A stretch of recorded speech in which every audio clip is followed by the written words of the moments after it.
What are you so fancy for this morning? You've got your nice button down on. I have a has job interview after we do podcast. What an excitement. It's not the job I want most, but it is the first one to offer me an interview, so I'm gonna go to that.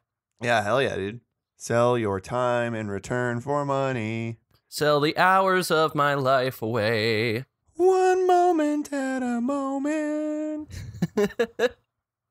One moment at a moment. Yeah, sell your life away one moment at a moment. Yep.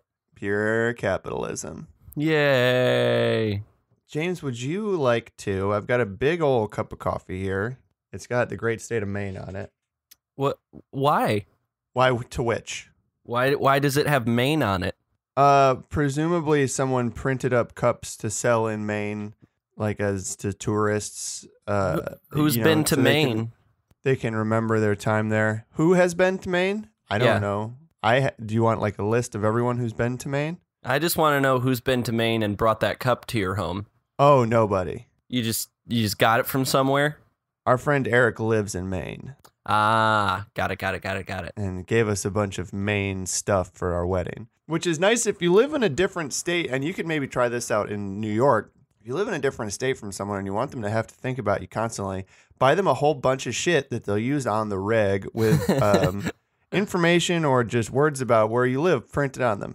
Yep. You know, one of the downsides of moving here is the last time Bess and I came here and we saw a good musical that I liked a whole lot, and her parents bought us both like cool baseball t-shirts for that musical. And it was one of my favorite shirts to wear, and in Charleston that was fine because it was like, oh, look at me, I've been places and done stuff, look what I've seen. But here I just look like a fucking tourist if I wear it, so I just can't wear it ever again. Why do you look like a tourist if you support a musical that's playing locally? Because, like, you wear that shirt not in New York, and it's like, see, look at me, I've seen Broadway musicals. And you wear that here, and it's like, look at me, I've seen Broadway musicals. And I just feel like everybody would be like, well, yeah, no shit, dipshit. Like, we all have. You think those bad, mean New Yorkers are going to drag you for your shirt that you love? I do. Do you think that you're gonna look like they're gonna be like, look at that guy, he thinks he's such a big shot because he's seen musical? Yeah. We've all seen musical. Does it say on there, like, I went to New York City to see a Broadway musical and all I got was this wonderful t-shirt? No, it's just the name of the musical and, like, it says a new musical underneath. But, like, you can literally see the same logo just on the tops of fucking taxi cabs and buses and shit all over this goddamn city. Oh, so you're worried people are going to think that you're a taxi cab?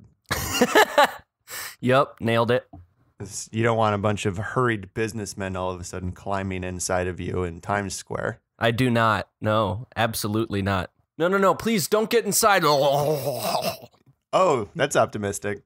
Oh, you were assuming they would take the back entrance. Yeah, I mean, when you stop a cab and climb on in, you're not climbing into under the hood. That's. Are you climbing in the trunk, though? I do. I like to be comfortable. Just like to lie down, curl up. Yeah, read it. I have book light, you know? Mm-hmm, yeah. Well, James, now you can just package that shirt up and send it to someone who does not live in New York. And every time they wear it, they're like, oh, I remember James. Yeah. I guess a more direct way to do that would be to get a bunch of like t-shirts or coffee mugs or pint glasses or keychains or pencils or pens or socks. Mm-hmm. Or wristwatches, printed up with your own face and name on them. Hey, remember me? I'm James. Hey, remember James? Yeah. I don't love this birthday present that James got me. They're very comfortable socks. I do have to continue wearing them, but get a lot of weird stares at the old gym. Yep. Well, James, if you're quite ready, maybe I can raise your interests in maybe recording a little podcast today. Yeah, I think we can do that. You've got time? I do. You've got inclination? I for sure do. Oh, hell yeah. Well, I'm so inclined that like skateboarder's gonna ramp off me and do sweet tricks. Is that worth interrupting me and destroying my momentum? Yeah, it was.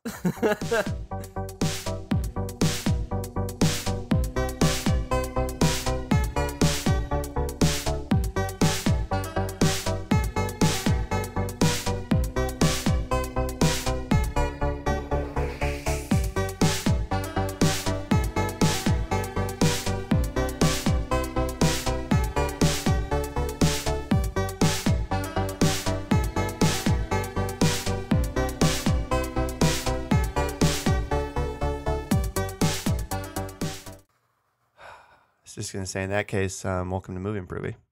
Oh, hello. Yeah, hi. I've lost all the energy now. You've derailed me completely. Oh. All of my good podcast welcoming energy has leaked out of me like a yucky toilet that has a leak. Ugh. Mm-hmm. I'm sorry I've made you this way. Well, it's whatever. I guess this is your world's first and foremost film repair podcast. I'm Phil. And I'm your executive film form, James Kettler. Terrific.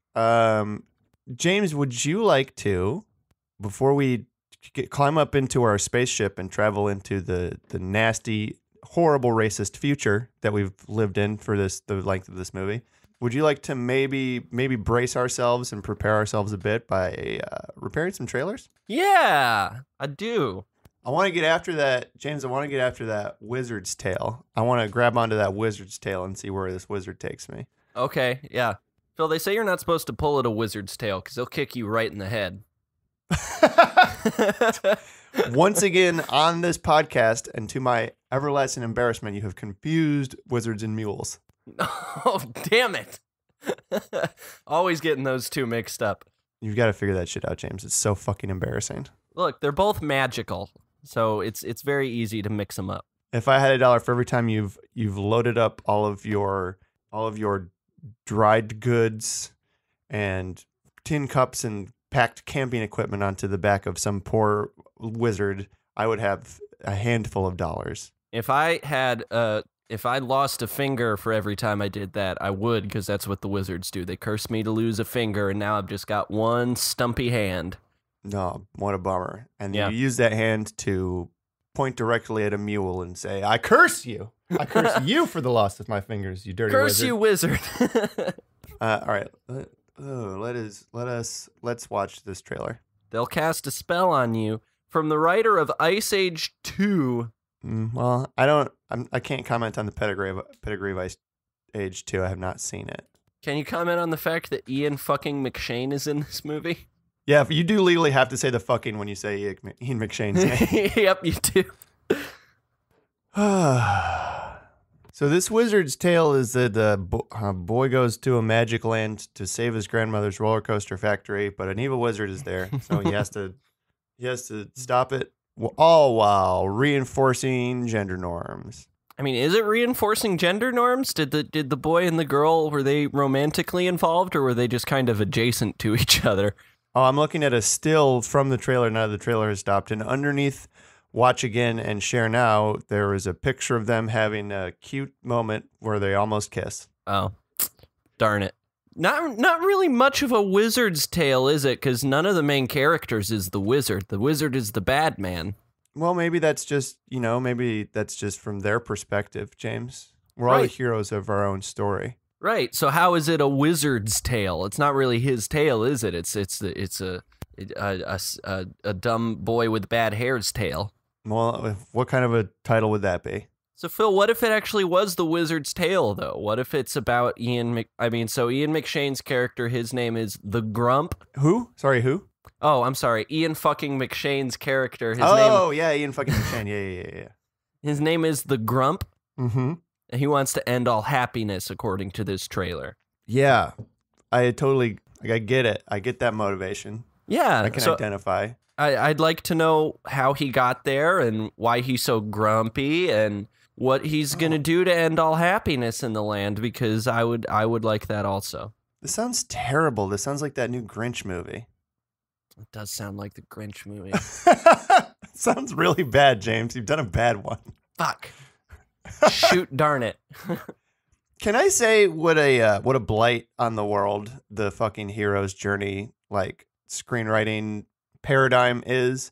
Like, in this movie, just like so many of these kids' movies and so many other movies, you got this like reluctant hero thing and like refusing the call beat, and it even like yelled reluctant hero on this trailer. He's like, I don't want to be a hero. I just wanted to, I don't fucking know, help my grandma build roller coasters again. It's almost like my wants and my needs are separate, and I'm gonna have to get one to get the other. Wow, what a strange journey for me, the hero. So I kind of want to flip that on its head, and I want a movie about someone who is so fucking horny to be a hero. They're so thirsty for hero, and the world just is not interested in them. No, don't give a shit. No, we're good, actually. Just constantly going on quests like, oh, please, you must slay the dragon. He stole all my treasure, and he goes to slay the dragon, and the dragon's like, no, you can have the treasure back. It's fine. In fact, you know what? You can just go home. I'm just going to give the treasure back to the village. I didn't know they would miss it. Yeah, well, it's not going to involve you at all. And then the dragon and the village are friends, and then off in the background, there's the hero just sulks miserably. Just, God damn it. And, you know, the sort of the disappointment and the shame and the resentment just builds and builds, right? Every single time that the hero goes out to like, oh, I'm gonna climb up into the tower and I'm gonna save that princess. Hell yeah. And she's like, get the fuck out of my tower.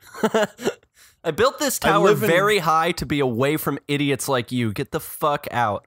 And now I'm going to rent it out as an Airbnb and go visit Norway. Get your nasty little fingers off of my tower windowsill. Peel them off. 1, 2, 3, 4, goodbye. And these incidents pile up. And, you know, but along the way, this protagonist is also learning things. They're gaining power, right? Like, for every dragon or princess in a tower that rejects them, they're also discovering a magic crystal or ancient runes that allow them to accumulate power. Like they're still growing. They're just growing into something twisted and dark. And eventually the resentment builds up so much that they decide that they don't want to be a hero anymore. They want their life's journey to be to destroy everyone else's happiness. Yeah, and that's the origin of the wizard in this movie. Oh, you did it. You did it. I fucking did it. Yay. Twisted it back around on you. If that was the Grinch's origin story, I might go see that movie. No one ever likes my presence. Well, actually, fuck all of you. James, shall we fix one more trailer? Yes, I think we should. Now, we could do Aquaman. Oof. Yeah, we could. Yeah, let's do Aquaman. Gonna fix the trailer for Aquaman.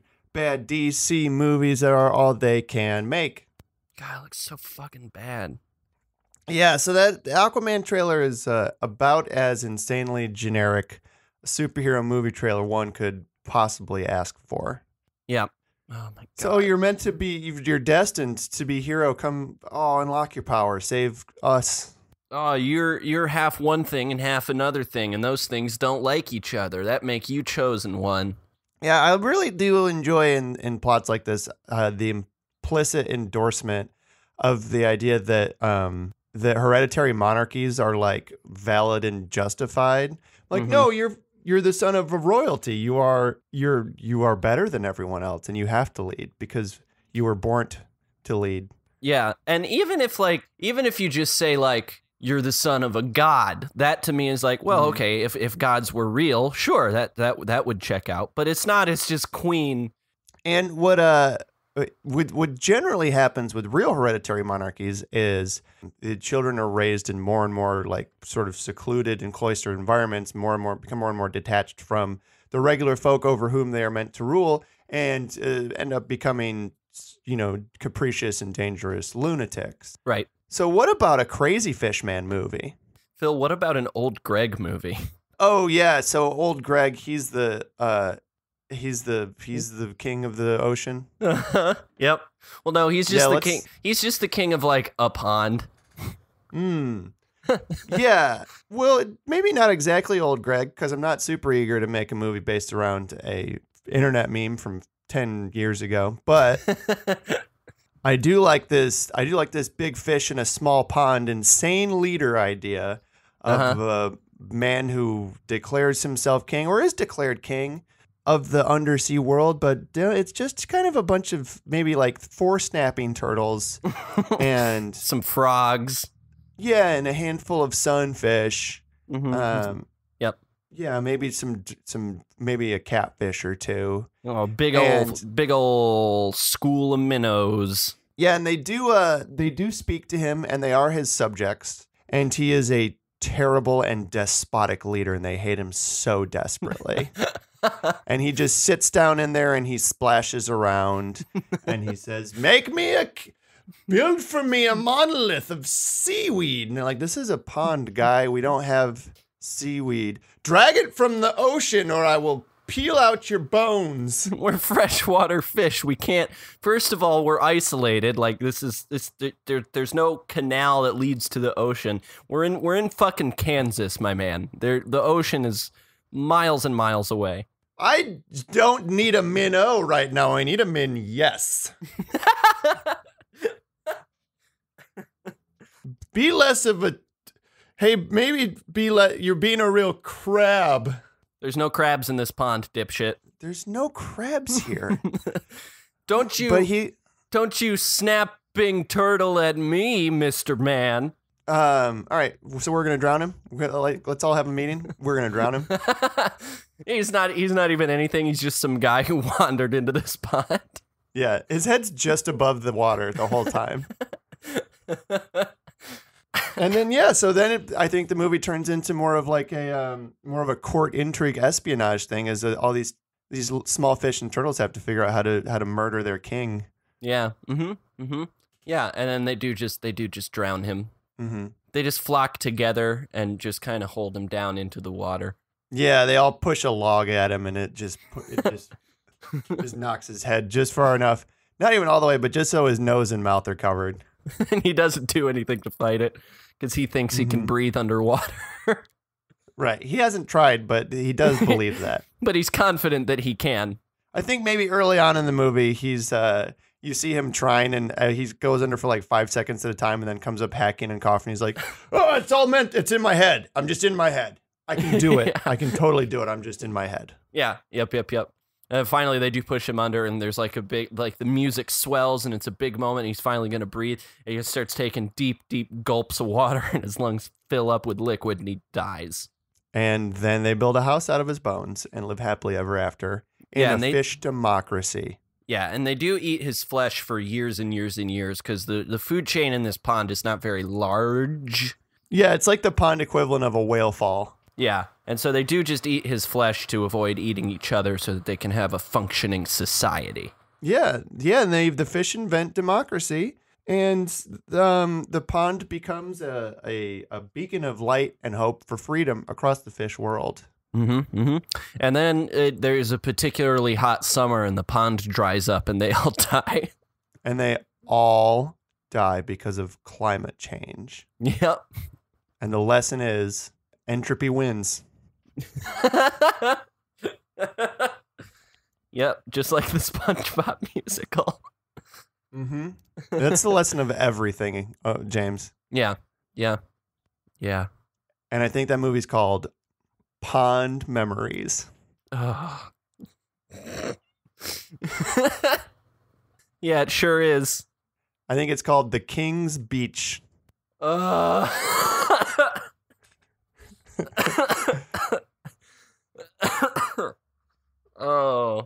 You got any more? That guy was a real scumbag. Oh, God damn it.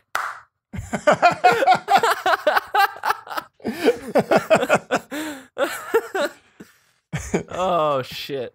Oh, man. I'm really fond of that idea. Let's, James, do you want to fix a movie? Oh, man, I sure do. And boy, howdy, does it need it. Hey, tell me what movie we're fixing this week, because it was your fault. It was my fault. We're fixing the not sequel to Dracula 2000, Dracula 3000. Yeah, Dracula 3000, which I wasn't really familiar with until you brought it up on the podcast last week in the context of our discussion about space spooks. Yep. And this is a movie about Dracula brings all of his friends in their coffins onto his outer spaceship to go fly around and kick it because, James, the sun never rises in the outer space. It never sets either. Yeah, and it doesn't really do a lot of the things that we typically associate it with here on Earth. But anyway, Dracula goes on a big space adventure, and a bunch of goons find him. Coolio and all of Coolio's friends go find him. Casper Van Dien is there. Yeah, and then stuff happens. Look, I just want to get out of the gate. This is one of the most insanely fucking, just insanely cartoonishly racist movies I've ever seen in my entire life. Sexist and ableist, and just the most bad 80s stand-up hacky kind of way too. Like just Yeah, man. Like there's two main black characters in this movie. Is Tommy Lister and Coolio, and their characters are portrayed as the most like fucking like minstrel show-esque, sex obsessed, drug obsessed, idiotic, bumbling goons yeah.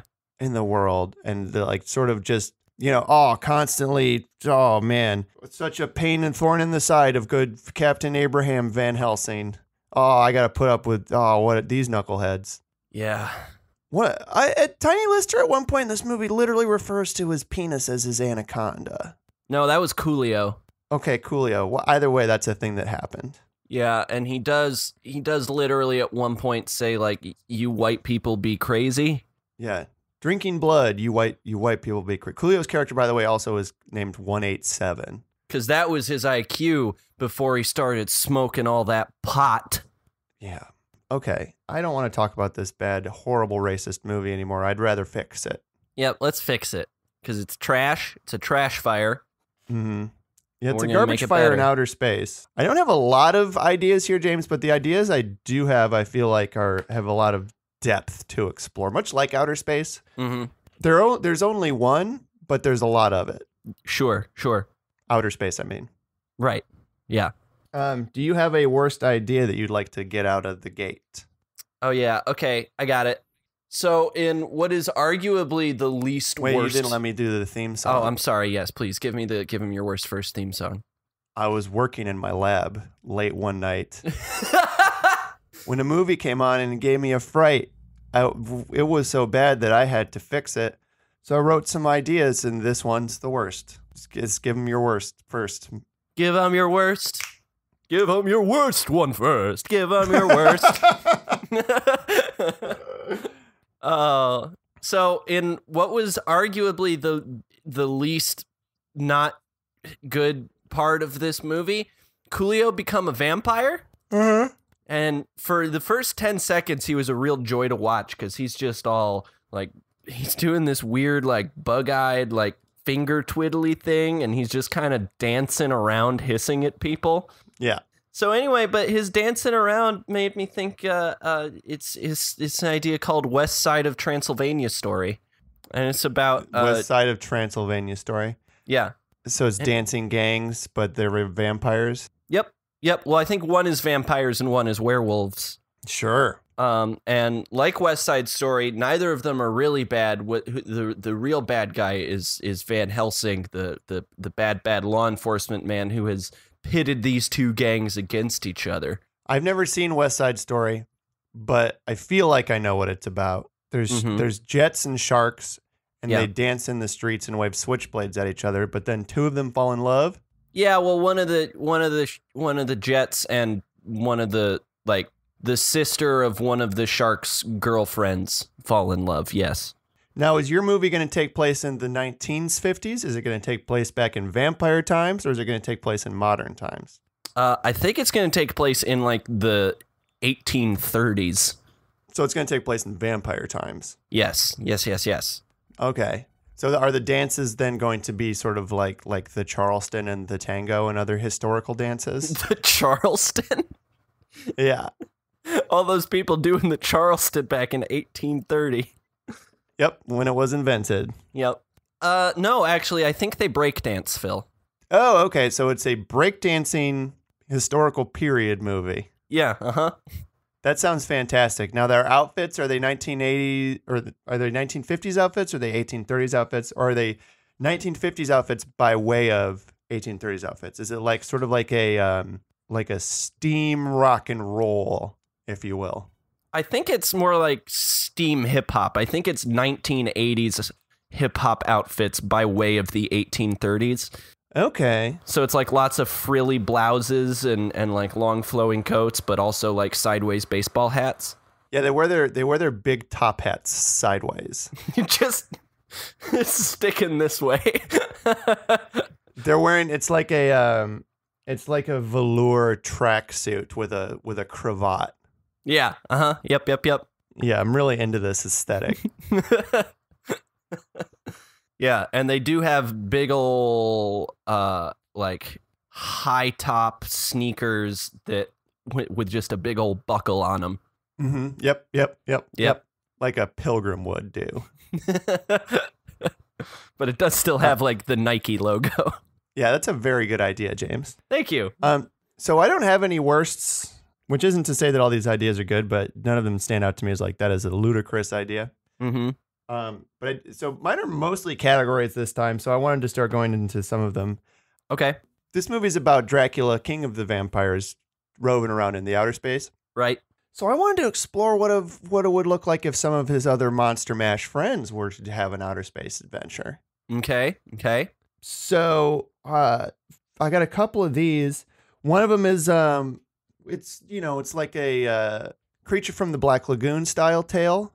Mm-hmm. You've got a new space mission going to Europa, and they detected its life. There's life underneath the ice, the moon-wide ocean, and they want to go. Oh, we're gonna go drill down there and take a sample and see what we can see. But the life that they discover there is hideous and Lovecraftian, and it's just a big nasty ball of tentacles and horror and forms that the mind cannot process. Yeah.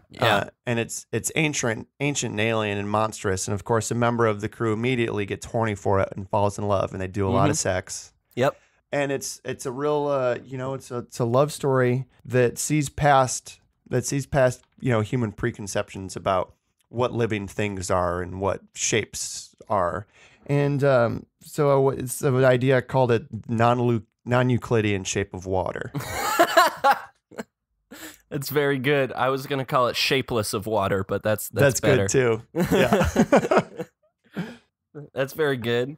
So that one is that title card is a little bit before the story horse there, but you get the gist of that one. Now my other one I feel like has this one's got a lot of ideas to explore in it.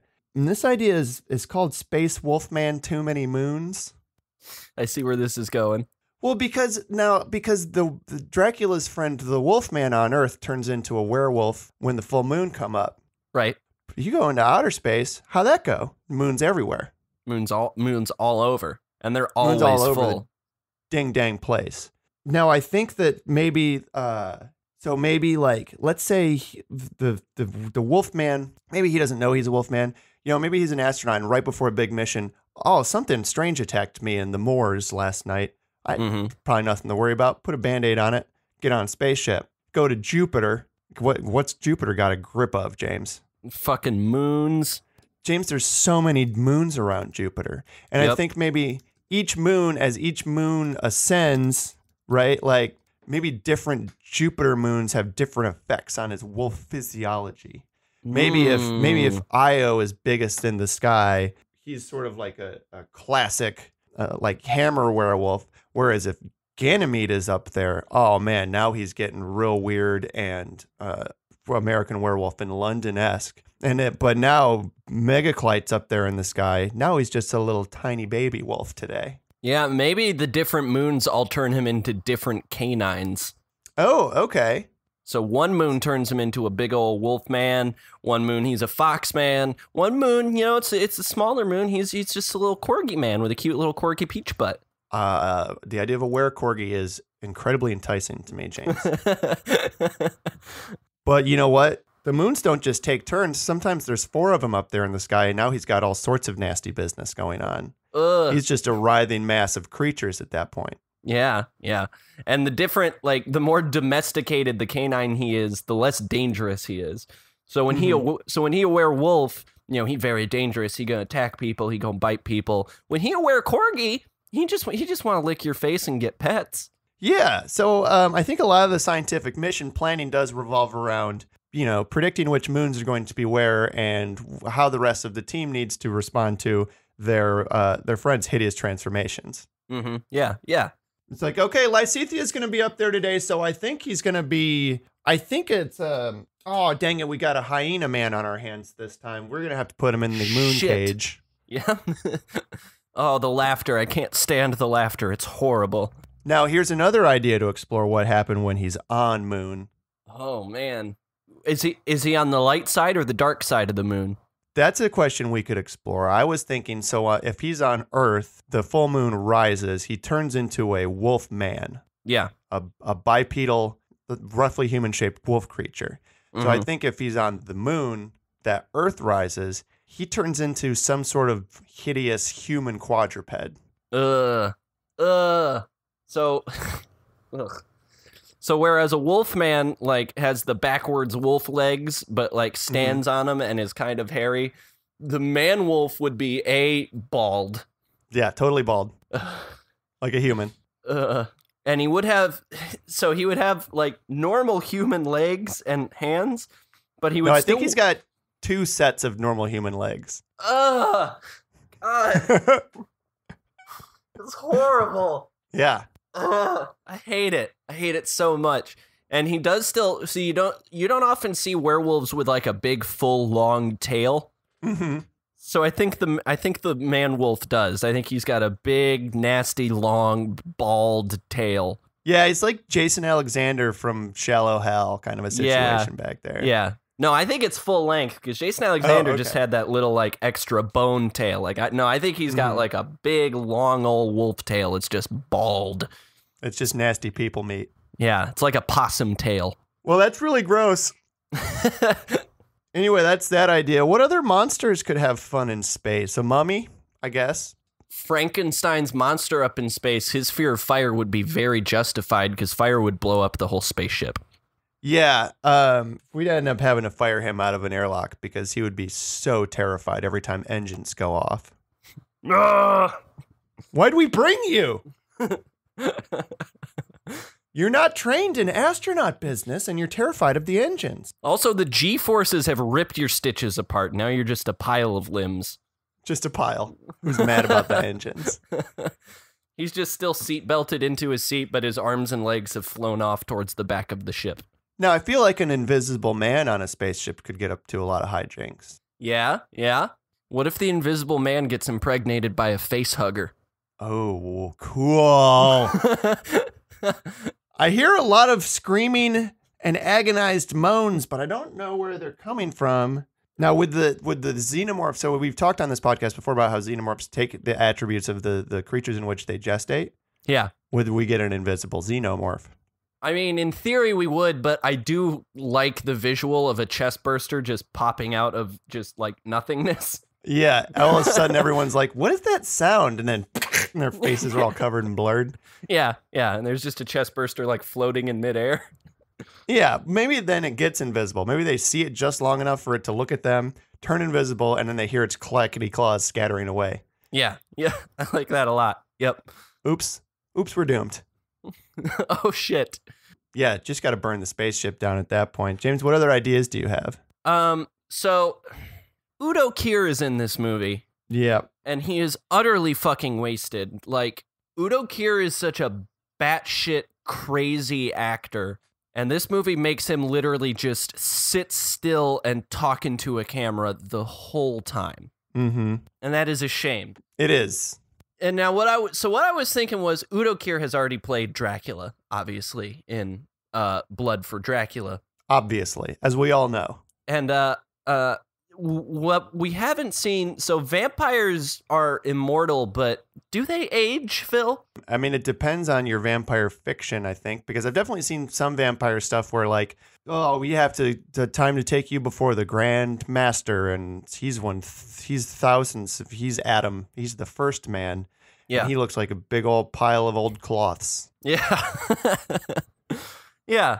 So anyway, my movie is Udo Kier as Old Man Dracula.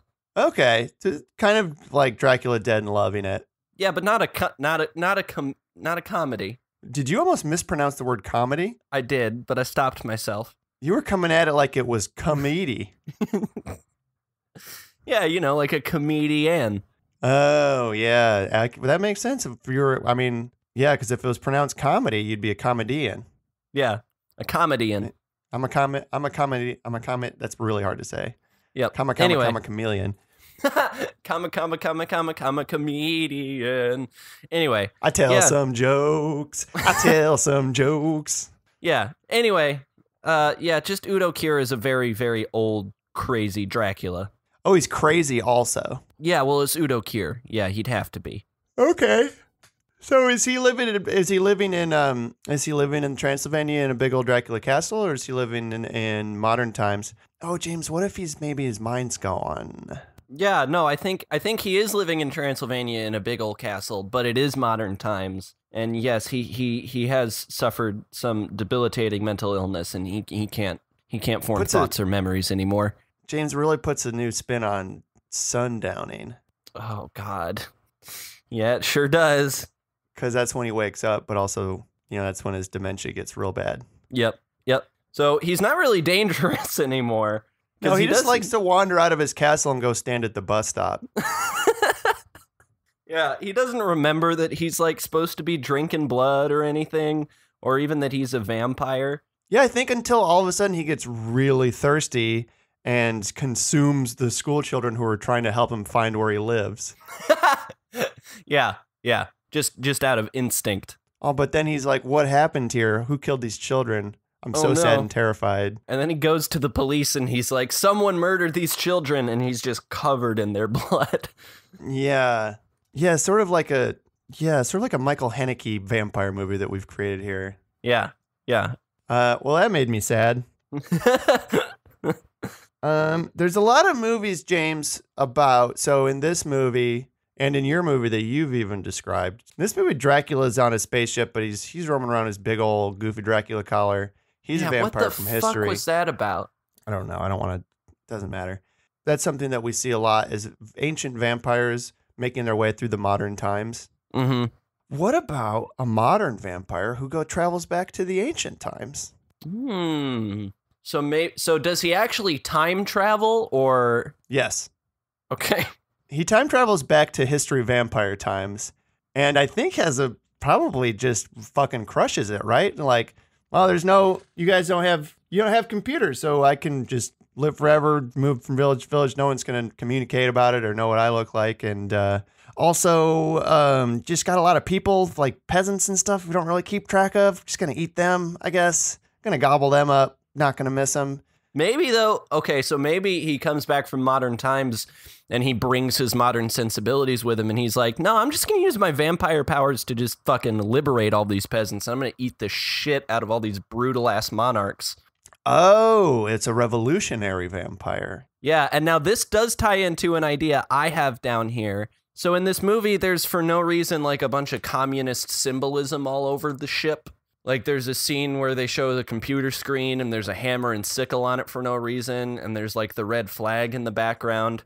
Mm-hmm. So, yeah, I had an idea called Dracula Red Knight about Dracula just seizing the means of production for a bunch of people. So I think that ties into your idea. And, yeah, it's a hip modern vampire who goes back in time and just uses his vampire powers to fucking advance society early and bring about the rise of democracy like 500 years ahead of schedule.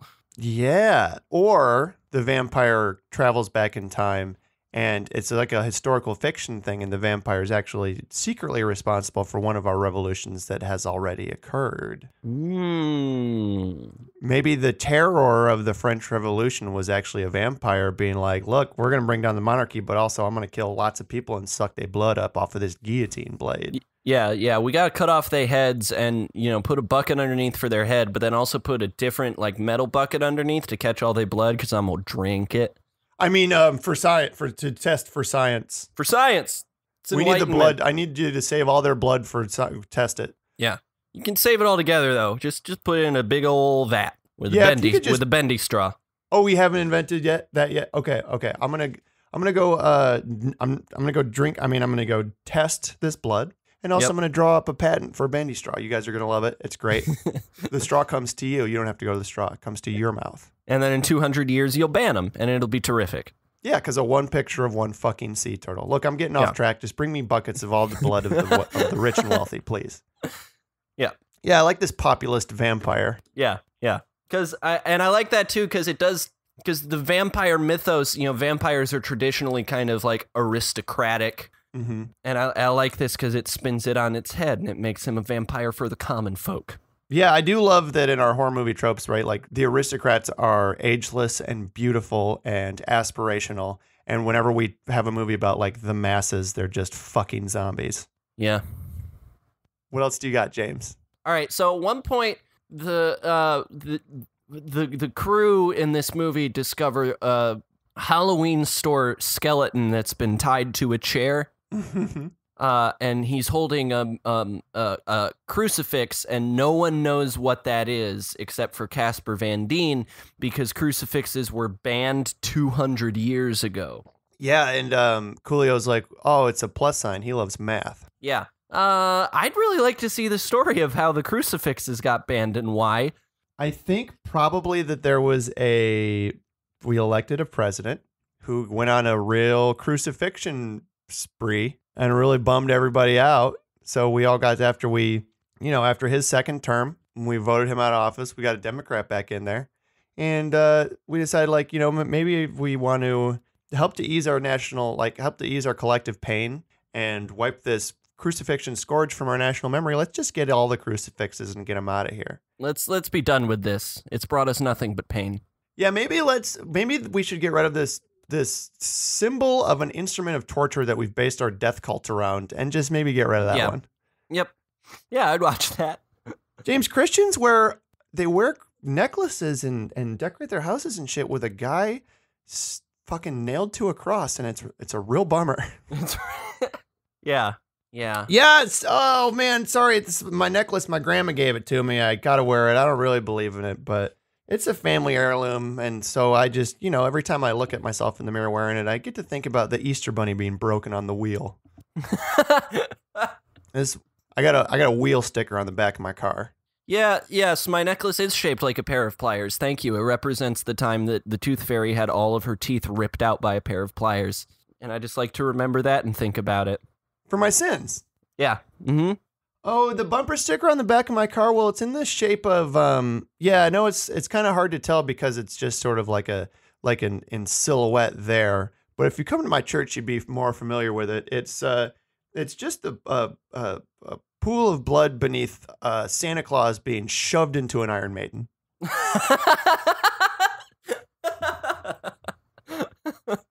And the Iron Maiden did compress him into coal, and this is my religion. Thank you.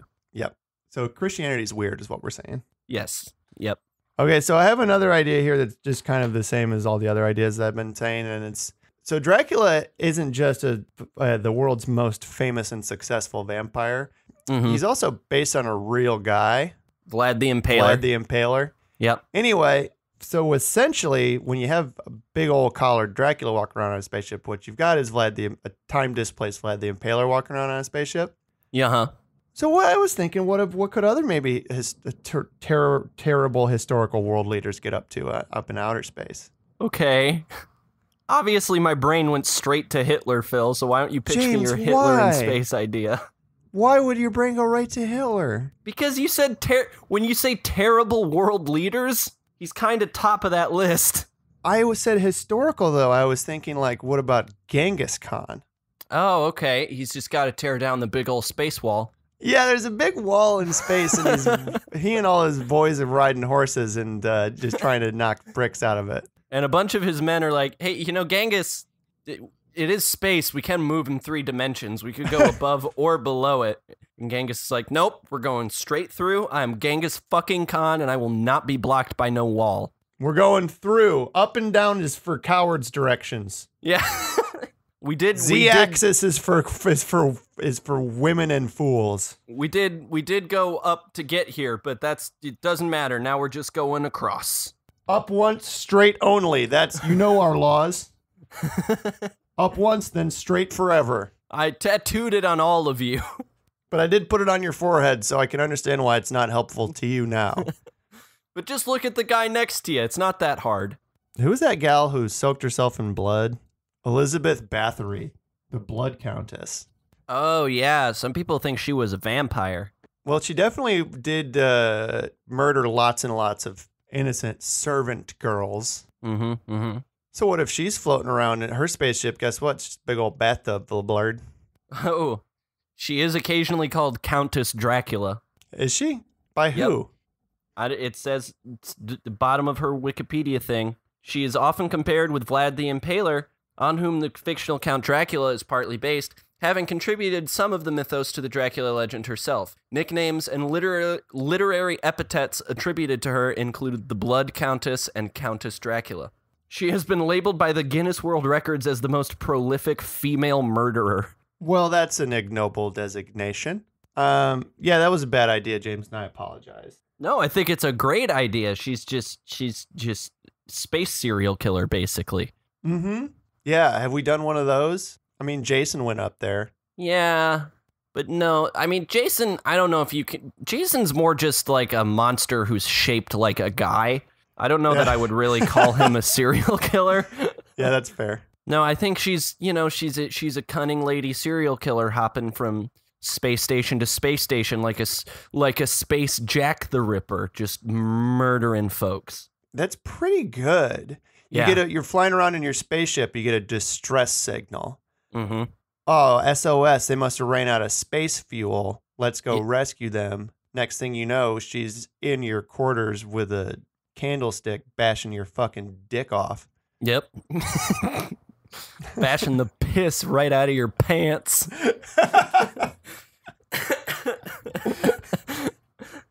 Yeah, and then she steals your ship and just flies around until she feels like doing it again. Mm-hmm. Yeah, she's kind of like H.H. Holmes, the guy who created the murder house in Chicago. Yeah. The murder hotel. But he also didn't just do that. He also traveled around murdering people all willy-nilly all over the place. Mm-hmm. Changing names, changing his identities. Because the past was a nightmare where it was really easy to do that. Mm-hmm. But guess what? So is the final frontier. Yep. Of space murder. Yep. Yeah, that's pretty good, James. Yeah. Yeah, I You've like that a lot. transformed my bad idea into a good one, and I appreciate you for it. Thank you. What else do you have?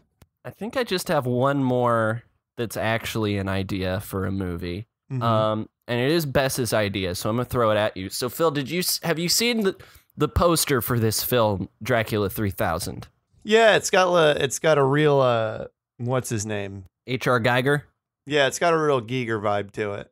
Yeah, it's got that vampire skull atop all that, like, cybernetic imagery. Mm-hmm. Well, Bess looked at that poster and just said, that looks like a monkey. Is this movie about vampire monkeys?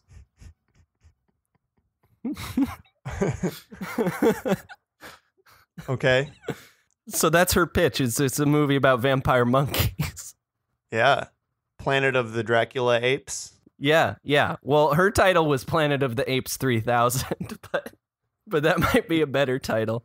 Doesn't really indicate the vampiric qualities of the apes.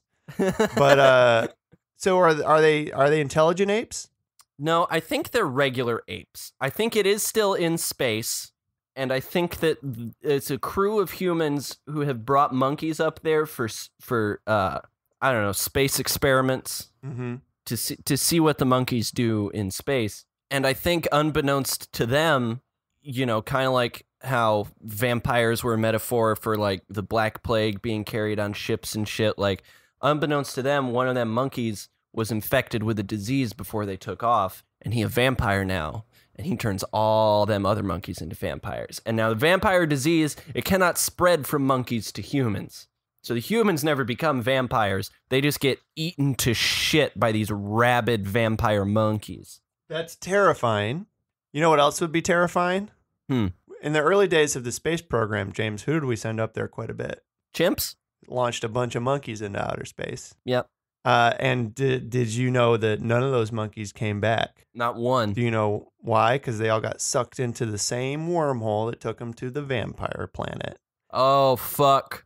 Where they crash landed and banded together and were immediately turned into vampires by the vampires on the vampire planet, like you do.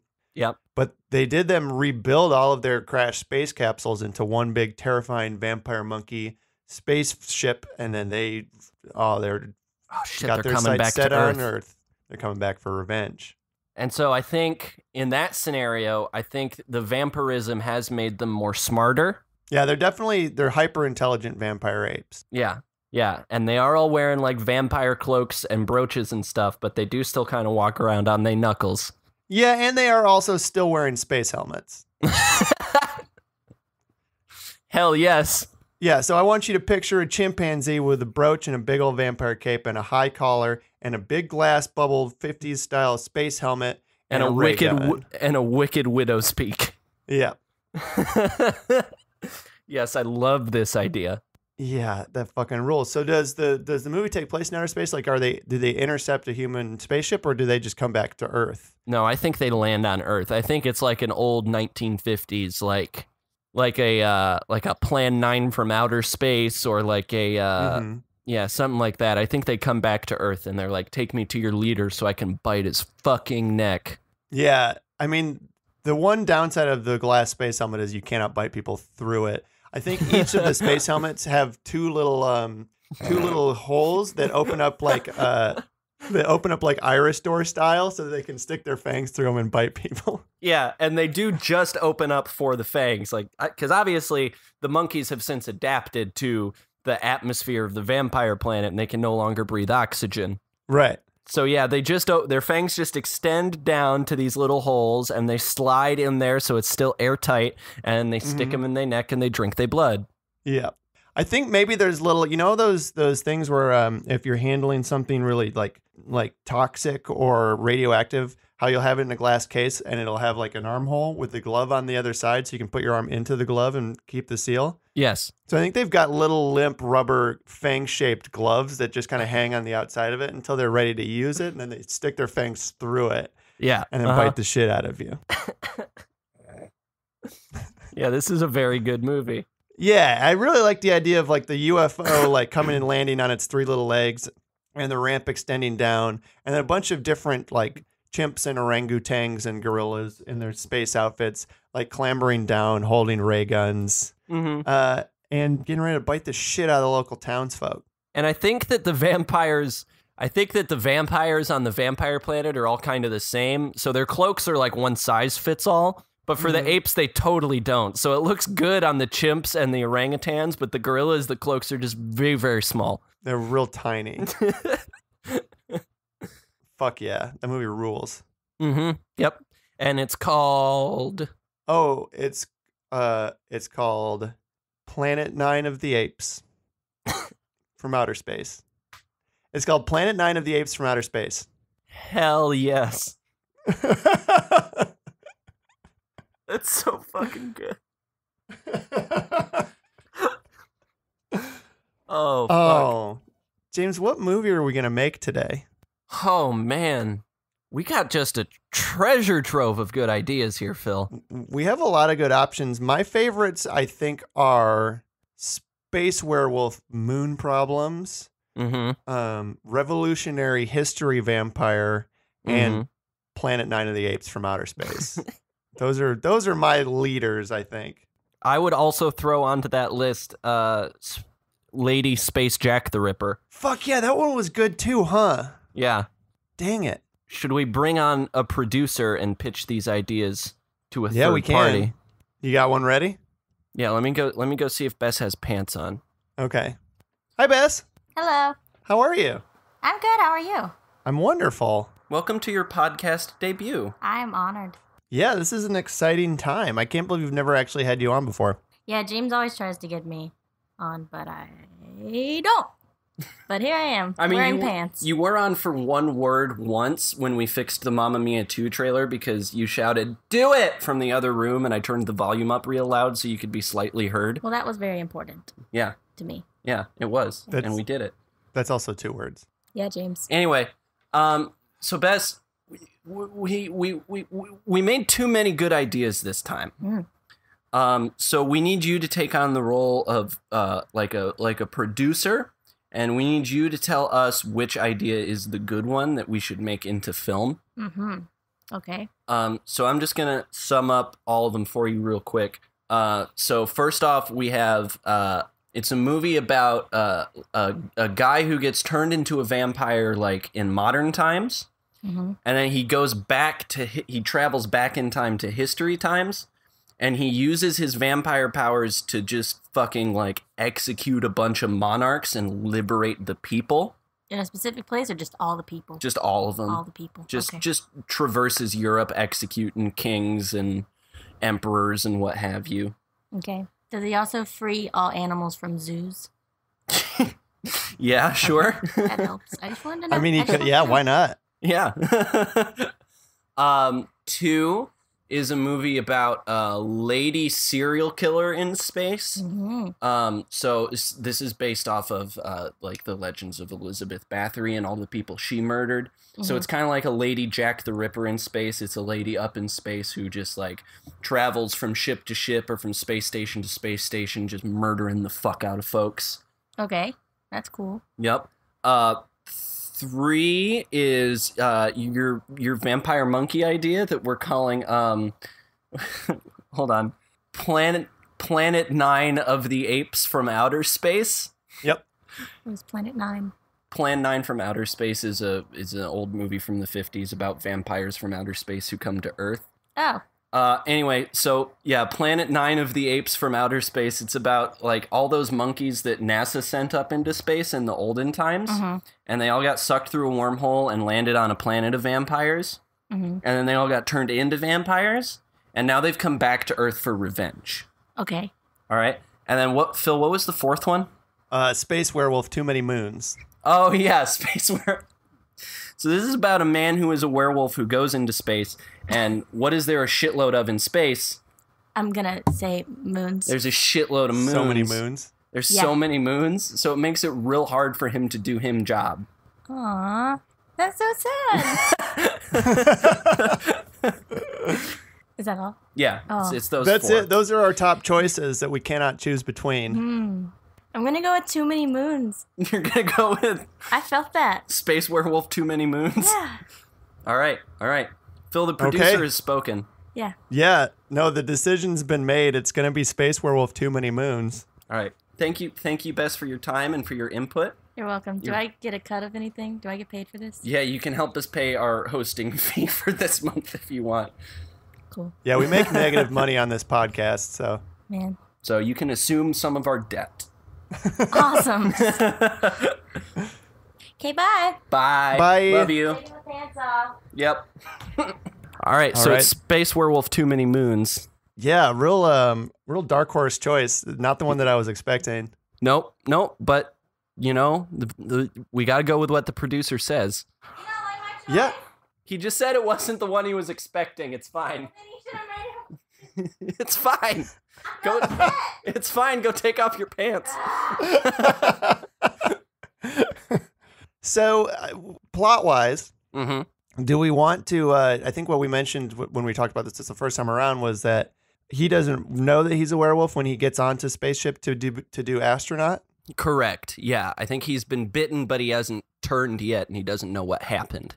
Yeah. Oh, also, you know, I said he. It's not going to be he. We're doing no men this time. Yeah. To make up for this movie's fucking rampant sexism. And racism. I think no men, no white folks on this one. Yeah, I'm good with that. So this person, she or they, we'll go they for now. They're an astronaut. They're really excited. It's their first mission into outer space. I think it is future times, right? Yes. We're traveling around the solar system, checking out planets. Yep. So maybe like slight future times. Mm-hmm. They just got out of astronaut school. It's their first mission. They're so excited. They are from Scotland. Okay. Yeah. And they're out traipsing around the moors one night like they do when they want to clear their head, look up at the stars. Mm-hmm. And some hideous human-esque beast runs up at them from out of the woods and bites them real good and then runs off. Oh, man, that sucked. Gotta go home, clean this wound, put a bandage on it. Oh, real bummer have to go through all this the night before big space mission. Oh, darn it. Oh, Lord, darn it. Which has become an expression by the time the future has happened. Yeah, no, it's a really common expression in the future. No one remembers who Laura Dern was, but they do use her name in vain. Yep. Anyway, long story short, they get on the spaceship, go up there with their ragtag ensemble space team cast, and then as soon as... So when does the first transformation happens? I feel like there should be kind of a slow build of them like getting on the planet and setting up a base. Oh, I was thinking the first transformation would happen on the ship. Oh, okay. I think that they I think that the moon is on like the far side of Earth when they take off, but then they circle the planet, and as soon as they pass that moon, you know, our person starts getting all sweaty, so twitchy. Is it? Yeah. So does the transformation happen, and then they run roughshod over the ship, and everyone's like, "There's a monster on the ship. Where did it come from? Where did it go?" Yeah. Yeah. Where did it come from, Cotton Eye Joe? And do they maybe not know that our protagonist is the monster? They think it's just some sort of space beast has gotten caught on the ship. We better land until we figure this out on Jupiter. Yeah, I think it's sort of a like a Clark Kent of a situation, like where, you know, they start getting all sweaty and twitchy, and they're like, "Oh man, I don't feel so good. Gonna go to the bathroom." And everybody's like, "Yeah, okay, whatever." And then they run off to the bathroom, turn into werewolf. Werewolf come out, start attacking folks, and then, you know, they run away and they turn back, and no one puts together that, like, oh, they just left the room and then the werewolf showed up. Yeah, and then so once they land on Jupiter and they're trying to solve the mystery of who werewolf, do they kill? Does the werewolf kill? Yes. Yeah, so it is a horror movie. Bodies are stacking up. Space Captain is like, we got to figure this out on Jupiter. And then, you know, cut to shot of a couple of different Jupiter moons rising, and now we've got an even differenter sort of hideous beast. Oh no, it's a were-coyote. Oh, wow. Jupiter's just infested with space monsters. Get word back to NASA. Darn it. Oh, Laura, darn it. If only we'd known. Yeah. Oh, so the Moons tournament turned them into different monsters every time, and everybody just thinks it is a different monster every time. Yeah. Why are we besieged by these creatures? There was one 2 nights ago that was cute, but the rest of them are total garbage and bullshit. And I think eventually she murders all of her crew. You know, like finally, like the captain, I think, is the last one left alive and sees her transformation. She's like, "Oh, it was you all along." And she's like, "Well, yeah, there were only 2 of us left, and you weren't it. So kind of 1 + 1, dog. Anyway, I'm gonna eat your guts." Yep. She gets back in the ship and she's like real sad, and she's trapped in space, and all of her friends are dead. And she transforms one last time on the ship, and now the ship is like, it's like Planet Hulk style, right? It's out of control with a werewolf on it. And it crash lands on a beautiful planet with a bucolic landscape covered in lush green vegetation and birds, alien birds whistling, and squirrel aliens hopping nimbly from tree to tree. And then out from the forest emerges what but a pack of the most beautiful werewolves you've ever seen in your life. Aww. And she's finally found her people. She's finally at home. Yeah. And the lesson is, humans murder's are garbage. okay as long as you fit in the end. Oh, I was going to say humans are garbage. Go live with wolves. Yeah, that too. It's like the Jungle Book. Mm-hmm. Yeah. Anything that you need to add or tweak to that plot-wise before we cast this? I think the planet that she lands on at the end, it's a pack of were-corgis that she meets, not werewolves. Okay. And so that's under the Corgi moon on that planet. Yeah. Uh-huh. Yep. The moon's just shaped like a big old peach. Mm-hmm. Yeah. Mm-hmm. I like that a lot. It's her fight. She gets there and she meets all these corgis, and then she sees the moon rise. Or what are the corgis when they're not corgis? Are they just alien folks? Yeah, but I think the moon is always risen on this planet. Oh, okay. Because I kind of like the idea of she shows up to the planet. She's like, finally, someplace I can be at peace. And she meets all these lovely alien people, and they're gorgeous and kind and insightful. And then the moon rises, and she's like, "No, please get away from me. You don't know what happens. I've murdered all my other friends." And they're all like, no, shush. It's chill. And then they all turn into It's going to be okay. Yeah, okay. It's going to be dope. Yeah, I do like that. Yeah. And then they No, it's cool. It's cool. Run their stubby legs off into the sunset. Yes. Yeah, I like that a lot, James. Shall we cast this mamma jamma? Yeah, so can I tell you, I do have a vision in my head of who our astronaut should be. Our main character? Yeah. Who do you got? I don't have a super good reason for it. She's just who I thought of. I think it should be Uzo Aduba. Yeah, I could be down with that. She's fantastic. Yeah, she's really, really good. From Orange is the New Black and The Wiz. Yeah, uh-huh. Yeah, no, she's terrific. I feel like she's an incredibly likable person and can really convey the tragedy of the damage that she causes during her transformation. Yeah. Yeah. All right, let's cast the captain. Okay. So this will be a fun game. Does IMDb have a women of color list? No, here's what I'm going to do. I'm going to do this the normal way and randomize the movie, and then I'm just going to keep going until we get a non-white woman. Okay. So let's see how long this takes. Truth or Dare. Esme Garcia from Truth or Dare and Strange Angel. Hell yeah. You're going to be outer space captain. James, give me an outer space captain name. Mallory Van... Lightyear. Mallory Van Lightyear? Yep, Captain Mallory Van Lightyear. Yeah, okay. Hell yeah. What's another ensemble outer space character? The scientist. Oh yeah. Pushes up glasses. I think maybe it has something to do with the moon is tidally locked. Yeah. Yep. Is what has to do with that? You just said the first moon term you could think of. It's the reverse gravity. That's not a fucking thing. Okay, so our movie's going to be The Little Mermaid. Ooh. And no, it isn't. Next movie. God damn it, Disney. Unfriended Dark Web. And we got a Betty Gabriel from Purge election year and Get Out. Perfect. Wonderful. She's Georgina in Get Out. Hell yeah. Yeah. Yeah, Betty Gabriel, you are our moon scientist. Well, she's not a moon scientist. She's just a scientist. Scientist who has some of your work is moon related. I don't want to pigeonhole you and say that you're just a moon scientist. Yeah. Fuck yeah, she's got mad horror movie experience. She will do super well. Do we need I feel like there's always a palpably unstable, maybe religious one in these groups. Yeah. For no reason. Right. Just to add a little bit of nervous energy.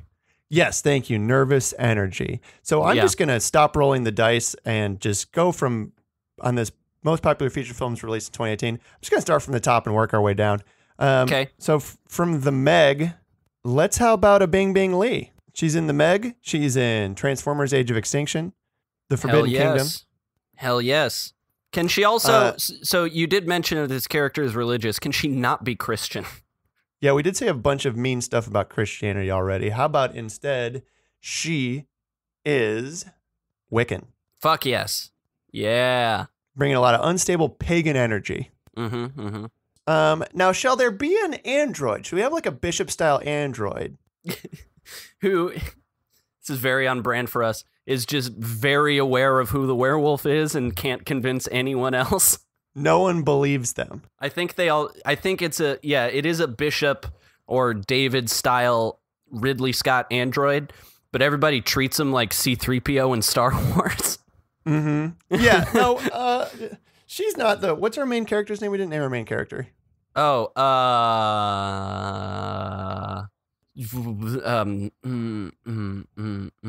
Debbie Bishop.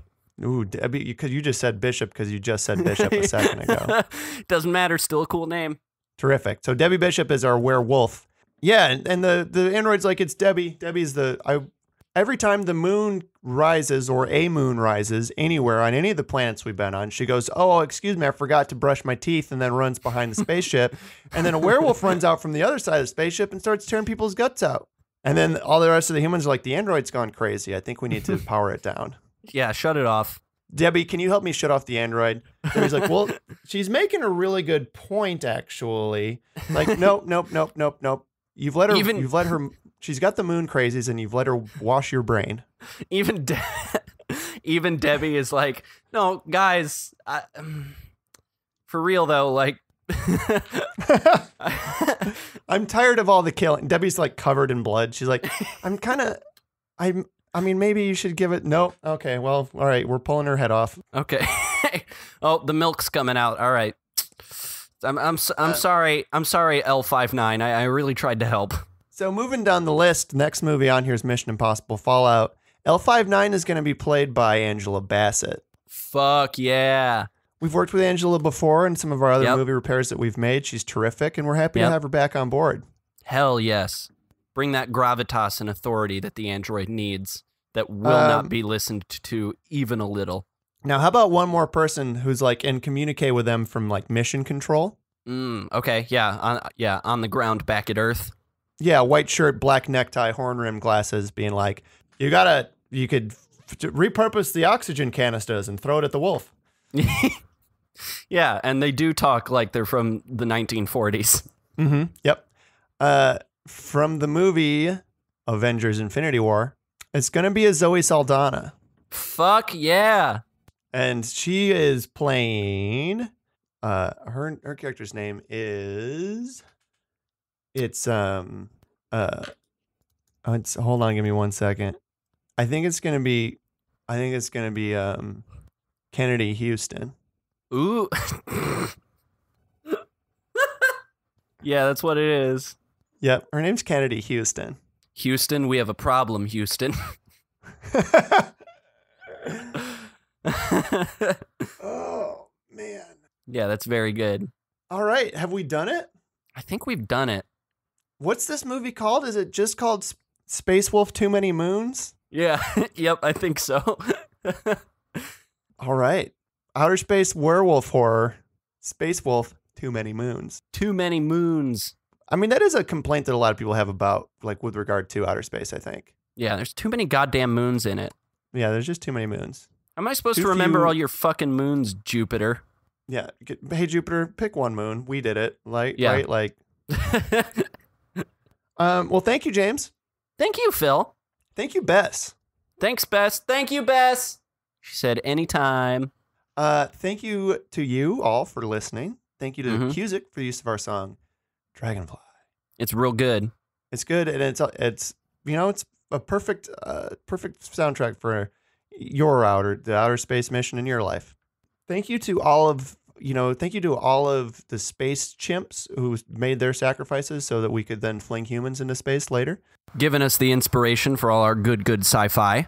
Mm-hmm. Yeah, look, if you like this podcast, go ahead and subscribe to it. Leave a review, rate it, all that stuff. That would be super duper cool and helpful and wonderful and good, and would make us love and appreciate you. And also helps prevent lycanthropy. It does. Leaving positive reviews on this and all your other favorite podcasts is one of the best ways that we in our own day-to-day lives can fight the scourge of space lycanthropy. Yeah. Mm-hmm. You know, Apple's got all that like silver in their layout, so just looking at that a couple of times a day keeps the werewolf at bay. Mm-hmm. Yeah. So make sure and look at your Apple devices. My headphones are about to die, so I'm going to wrap this up quick. Follow us on Twitter at Movie Improving. Follow me on Twitter at Phil Stressman. Follow James on Twitter at DocProfessorMan. Follow us on Instagram if you want, movie_improving, Facebook, all that jazz. And just like our best nasty friend, What Go Fast. Now, we didn't talk about this, but what about it, James? What about like a were hedgehog? Oh, man, we really should have brought that up, Phil. We gotta. That's what happens when a comet goes by. That's what happens when there's a big yellow ring in the sky. Mm-hmm. Yeah, the big yellow ring-shaped moon is the one that turns you into a space hedgehog. Yeah. But yeah, we really should have thought of that, James. We dropped the ball.